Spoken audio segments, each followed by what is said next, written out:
Naoya Inoue. These guys are going to be fighting in July 25th, the same week of Errol Spence and Terrence Bud Crawford. What I don't want to happen is I know I'm going to get tied up in making a lot of content for Errol Spence and Terrence Crawford because of the fact that it's such a big fight. And we've been arguing about it for years, you know what I mean? So we're finally here. And hopefully the fight happens when it's scheduled. Hopefully there's no injuries. Hopefully there's no mess that will keep us from getting this fight in July. But we have another big fight that same week between Stephen Fulton and Inoue. And I can't wait for that fight. And I will be making more videos and more content on that fight as well. I haven't really started. I just was randomly late tonight. It's 3:30 in the morning.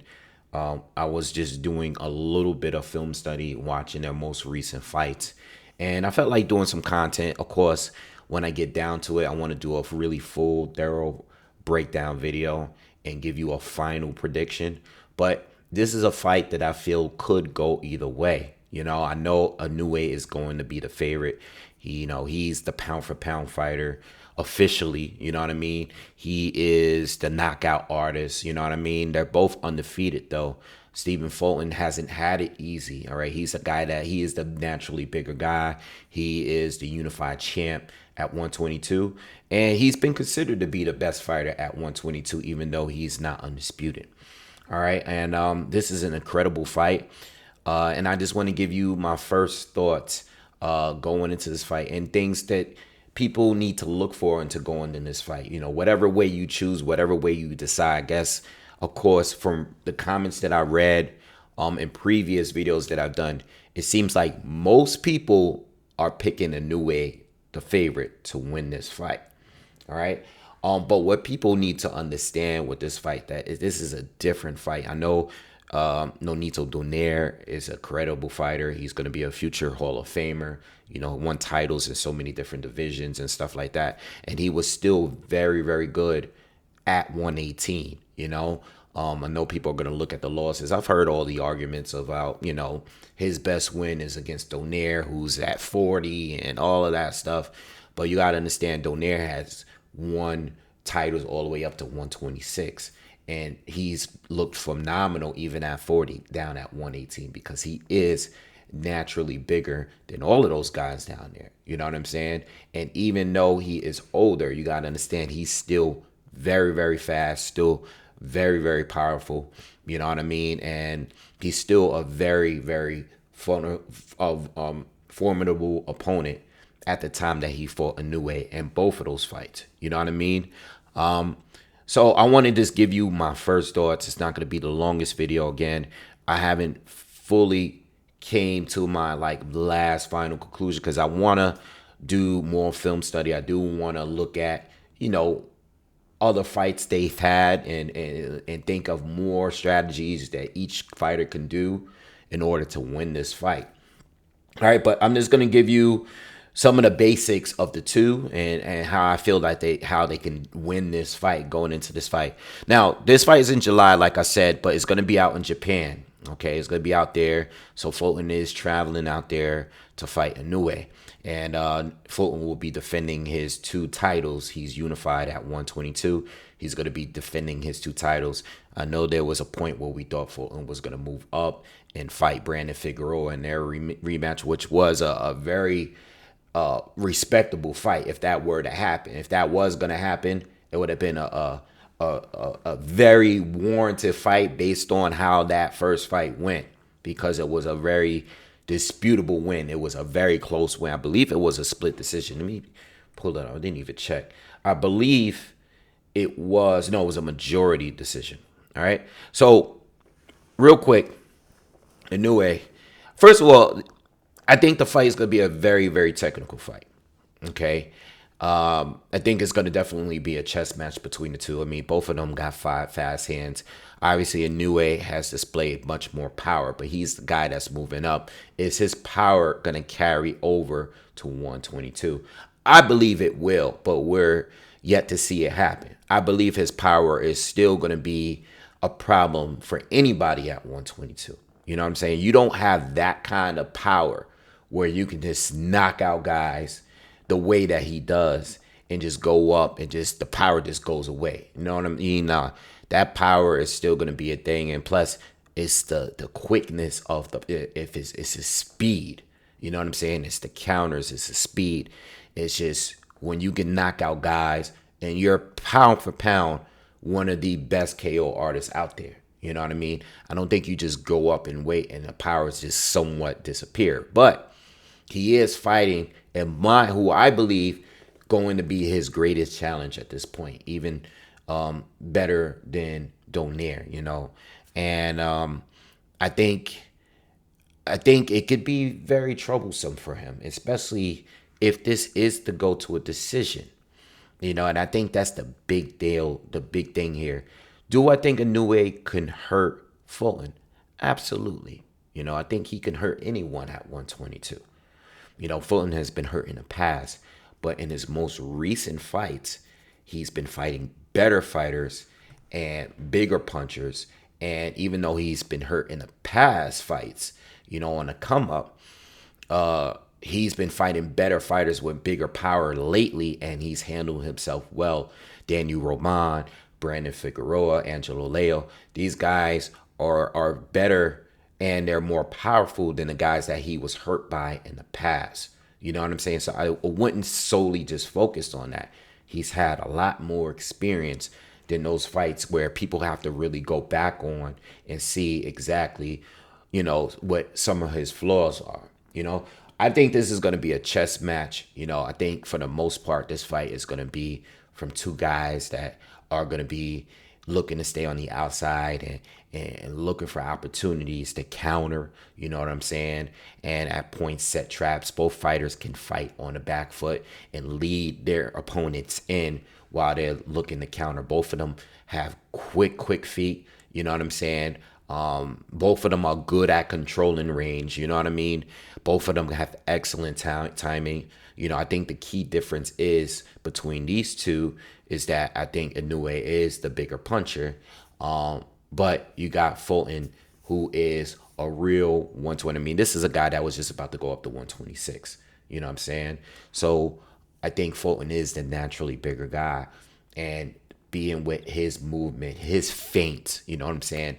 I think Fulton's greatest advantage as opposed to everybody else that Inoue has faced up to this point is his jab, you know, and he knows how to use it. He knows, again, he understands distance well. He uses it. He utilizes his distance well, especially with that jab, the feinting, the jab, the, you know, quick step ins, quick step outs, you know what I'm saying? Just keeping himself out of danger.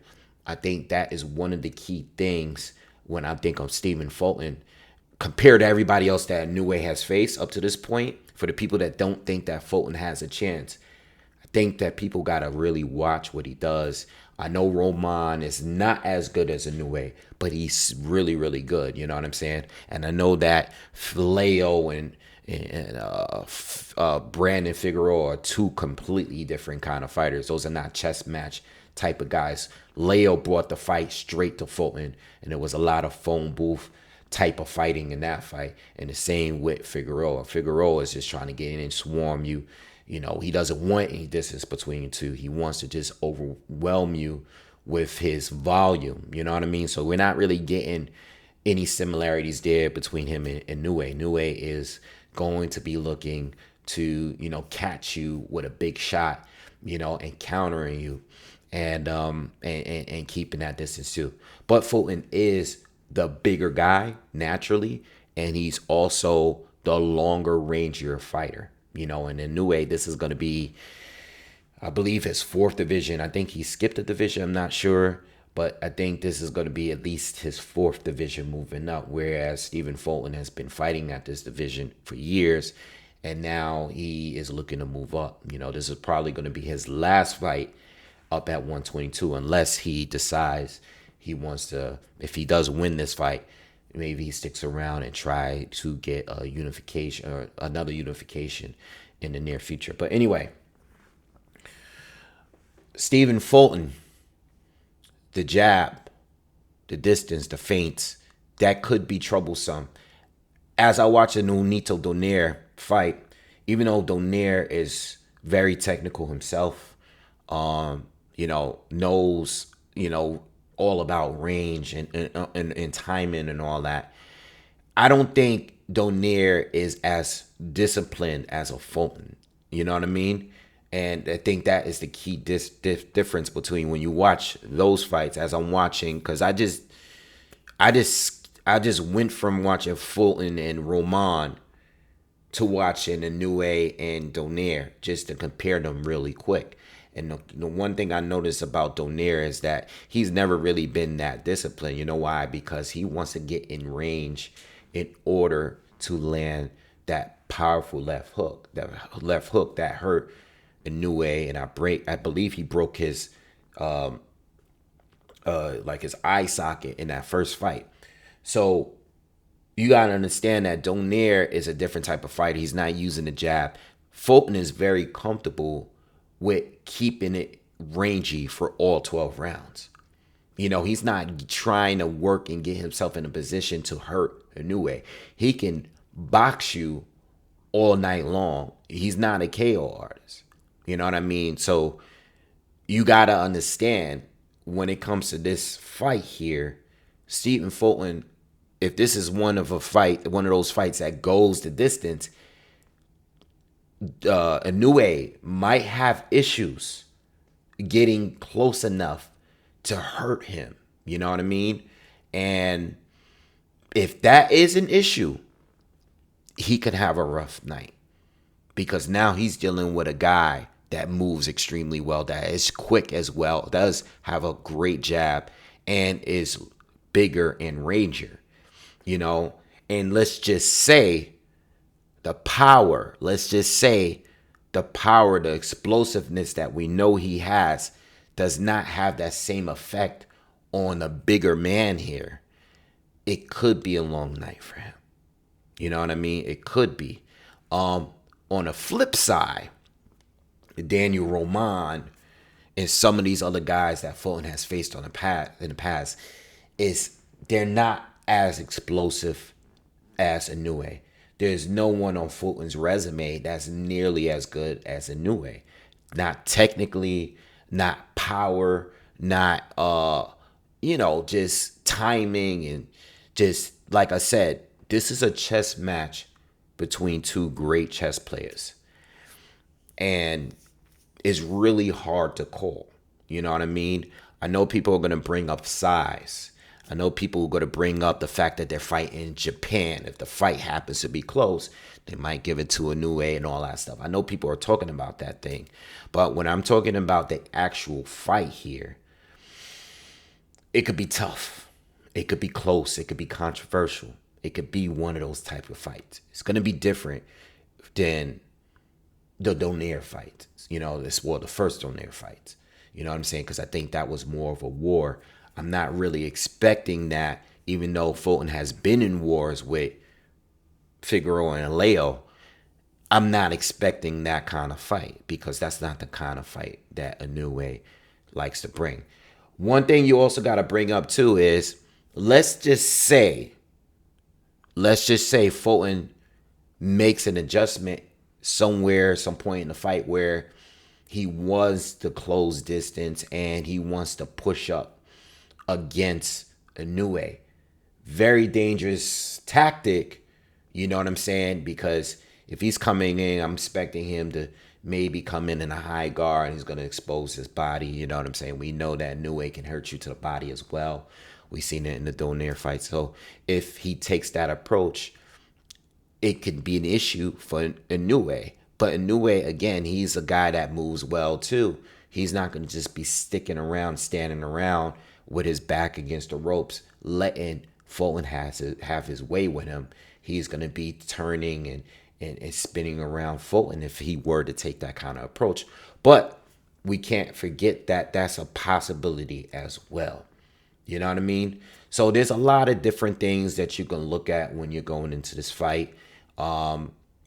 Obviously, again, people are counting on Inoue hurting him. But if that doesn't happen, this might be a really, really close fight, or Fulton might have his way, might have the advantages when we're talking size, distance, reach, and all of that stuff, right? He has a phenomenal jab, probably the best jab that Inoue has had to deal with in his career, his professional career. So anyway, great fight. Obviously, I think I've said this to you guys before. This is my other favorite fight. This is one of my top 5 favorite fights that can happen in all of boxing. I think the only other ones that I really want to see at this point, besides Bud and Spence, which is what we're getting, is Bivol and Beterbiev. You got Fury Usyk, you got Wilder, Joshua. Those are other fights that I really want to see too. Of course, you got Tank Shakur down at 135. These are all great fights, but top 5 or even top 10 at the very least, this is one of the greatest fights that we can get in boxing right now. And this will solidify, whoever ends up winning this fight, you would have to put them really high up there if you don't have them already. Inoue is up there in a lot of people's top 5. But there are a lot of non-believers in Inoue. A lot of people feel that he is overrated. For those people that feel that way, if Inoue wins this, and I mean convincingly or by knockout, you will have no choice to respect him, because they both have a lot to prove. Stephen Fulton is respected. You know what I'm saying? A lot of people respect him. I've seen his name around the pound for pound area by different people. You know what I'm saying? People that have different lists and all of that. But at that point, if he wins, you have no choice to put him high in there. But if Inoue wins, he's already high. But you might consider him being anywhere between 1 and 3. You would have no choice, but even 1 and 2, in my opinion. If Inoue is to beat Stephen Fulton and look impressive doing it, you would have to put him in the top 2 at least, in my opinion. And if you don't respect him and you don't feel like his resume is really that good, because that's always been the argument, you would have no choice at that point for him to move up into another division, his 4th one, and collect titles in another division. And I think Fulton is that guy to beat at 122.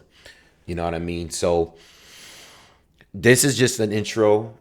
Definitely want to go into more depth and give you my final prediction. Before that, I am leaning towards Inoue winning the fight. I don't know how or what. But when it comes to the betting people out there, being that Fulton is the underdog going into this fight, I would probably put a little bit of cash at whatever I decide.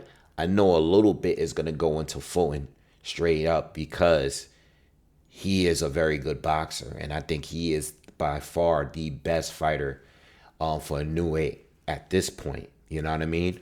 So, share your thoughts. Of course, subscribe to the channel. Smash the like button if you like the content. A real official breakdown is going to be on the way as soon as I get some more time to check them out. And definitely want to look forward to talking more about this fight along with others. All right. So anyway, that's my first thoughts. Let me know what you guys think in the comments, and I'll see you guys on the next one. Peace.